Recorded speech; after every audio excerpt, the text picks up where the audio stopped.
Bonjour et bienvenue dans cette vidéo. C'était pour vous dire que j'avais rajouté du contenu dans la formation offerte pour devenir agent immobilier. Si tu n'as pas encore cette formation, elle est entièrement gratuite.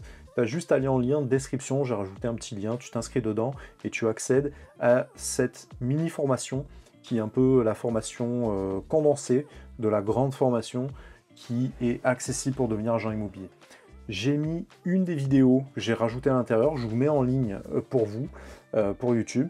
Et c'est un bon moyen, en fait, de vous tester. C'est-à-dire, si vous pensez que vous êtes fait pour l'immobilier, vous aimez ça, mais vous n'êtes pas encore certain d'avoir vraiment bien ce profil, je vous invite à mettre en pratique le petit exercice que je vous partage juste après l'introduction.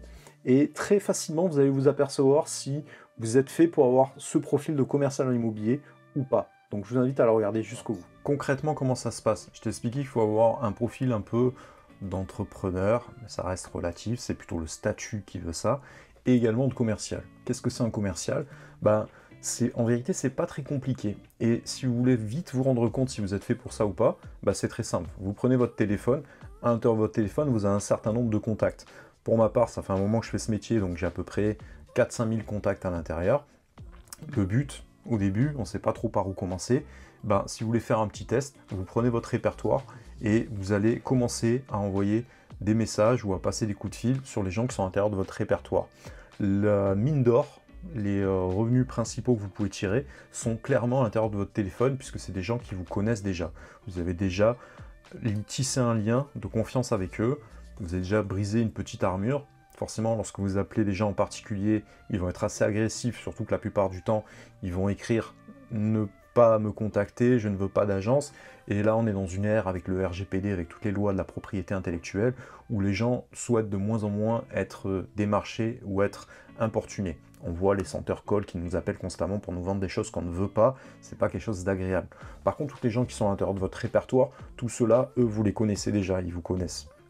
Vous n'avez pas besoin de les démarcher avec une démarche particulière, vous avez juste besoin de leur prendre de leurs nouvelles.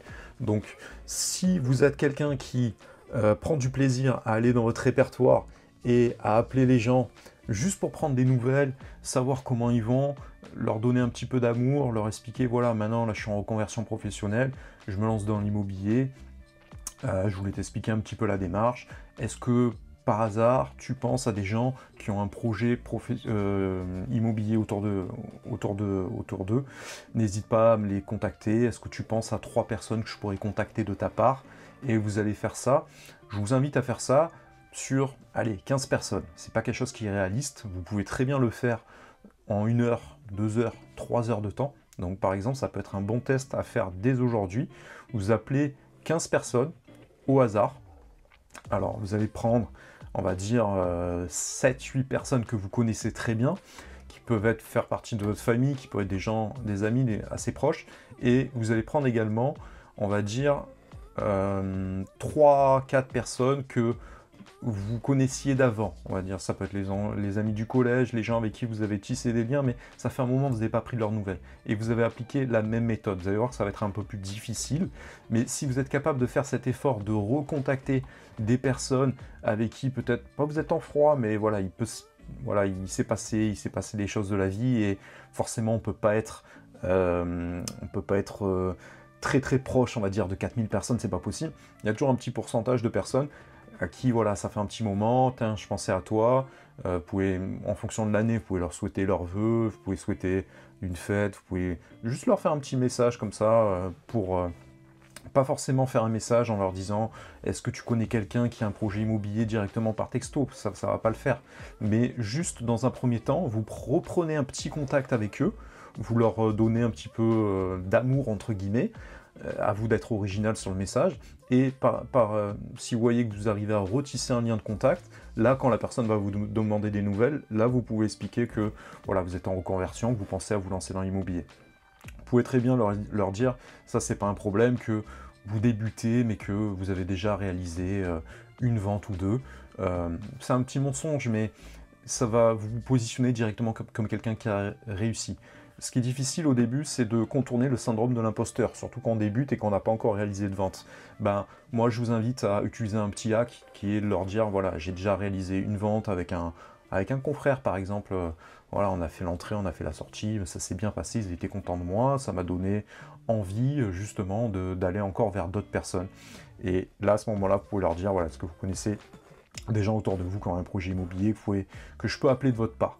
Ça, vous pouvez le faire à la fois sur les gens de votre répertoire, votre cercle proche, principal, mais vous pouvez également le faire sur les gens qui sont plus dans le commerce, c'est-à-dire des commerciaux, je sais pas, des artisans, des gens qui posent des fenêtres, et des électriciens, tous ceux qui sont un petit peu au contact indirect de l'immobilier, ceux qui posent les alarmes, toutes les prestations de services autour de l'immobilier. Et ceux-là, voilà, vous pouvez leur expliquer que on s'est connus dans telle situation, on a eu un bon contact ensemble, et je voulais vous dire que je me suis lancé dans l'immobilier, j'ai obtenu quelques résultats dedans, et du coup je pense avoir une pertinence sur les gens qui sont dans votre cercle.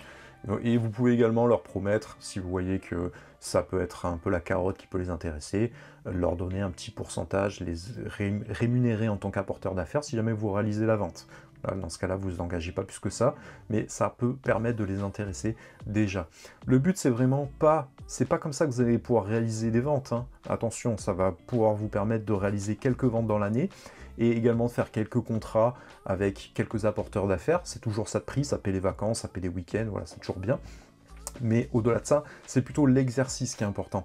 C'est l'exercice de faire la démarche, d'aller vers les gens. Si vous avez un véritable blocage et que pour vous c'est impossible, et que vous voyez qu'au bout de 2 personnes appelées, vous êtes bloqué, tétanisé, c'est peut-être que ce métier de commercial n'est pas fait pour vous. Parce que, avant tout, un commercial, c'est quelqu'un qui a des bonnes relations avec tout le monde. Le but, c'est vraiment de ressortir de l'ancienne carapace dans laquelle on vivait jusqu'à maintenant et de se mettre dans un nouveau costume d'agent immobilier. En parlant de costume, ça peut être bien si vous avez une tenue fétiche un peu que vous aimez bien, vous la mettez le matin comme si vous enfilez un petit peu une cape de super-héros, et ça peut être une tenue, ça peut être, je sais pas moi, une montre, quelque chose qui peut faire en sorte que vous vous sentez bien, ou un petit signe distinctif, je sais pas moi, un bijou qui vous rappelle quelqu'un qui puisse vous donner un petit peu de force. C'est un petit peu le totem, hein, qui va vous donner le mojo et la puissance de faire quelque chose qui vous transcende. Et au-delà, dans cette expérience-là, vous allez vite vous apercevoir si vous êtes excité, vous prenez du plaisir à faire ce genre de choses, ou si au contraire, c'est quelque chose qui vous terrifie, vous tétanise. Si ça vous tétanise, évidemment, une fois que vous aurez la méthodologie, vous saurez quoi dire, etc. Mais avant tout, il faut savoir si vous êtes capable de faire cet effort-là naturellement, si vous avez déjà dans votre personnalité une petite atout, une petite prédisposition à appeler les gens et être au contact sur des nouvelles personnes. C'est ça concrètement qui va faire la différence. En tant qu'agent immobilier, il faut donner des cartes de visite chaque mois le maximum possible. C'est quelque chose qui est important, et également c'est quelque chose qu'on peut faire au téléphone. Alors évidemment, lorsqu'on va prospecter sur le terrain, par les réseaux sociaux et à l'intérieur des copropriétés sur les maisons autour de vous, là on est dans son rôle d'agent immobilier, on a une méthodologie de travail, on sait quoi dire, on sait comment se comporter. Mais au-delà de ça, si vous voulez vérifier votre profil, c'est important de faire ce petit exercice pour vous entraîner à voir en appelant d'autres personnes si vous prenez du plaisir à faire ça. Si vous prenez du plaisir à faire ça, c'est excellentissime, ça veut dire que vous êtes capable d'avoir un répertoire, de l'étoffer constamment, vous allez pouvoir mettre des petites notes à l'intérieur qui va vous rappeler un petit peu les prénoms des enfants, du chien, du travail, de la passion de la personne, et plus vous allez prendre du plaisir à être proche des gens, et plus les gens en retour vont essayer de pouvoir vous aider. Donc ça, je vous montrerai dans la formation également comment faire en sorte d'avoir un réseau de prospecteurs principaux qui vont vous apporter des affaires constamment. C'est des gens qu'il va falloir choyer. Vous pouvez prendre des cafés avec eux, vous pouvez prendre des déjeuners avec eux, des petits moments comme ça un peu business où on essaie de s'apporter réciproquement des choses, ou bien naturellement comme ça faire des choses, revoir des amis du collège, du lycée, de son ancien travail, garder du lien vraiment privilégié avec ces personnes-là. Et toujours cette petite question, une fois que voilà, on a tissé quelque chose de profond, est-ce que tu connais des personnes, est-ce que tu as 3 personnes autour de toi que je peux appeler de ta part?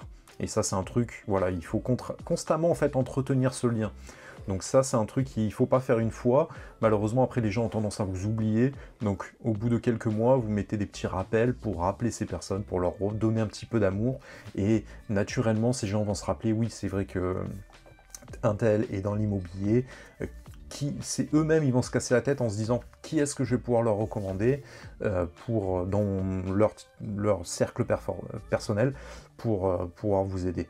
Et ça, c'est extrêmement puissant, c'est des cercles en fait. Votre cercle à vous, avec les recommandations des cercles que vous avez, qui eux-mêmes ont des cercles, etc. etc. Et c'est quelque chose qui est beaucoup plus rapide, et ça va vous permettre de vérifier si vous avez le bon profil, les amis, c'est important.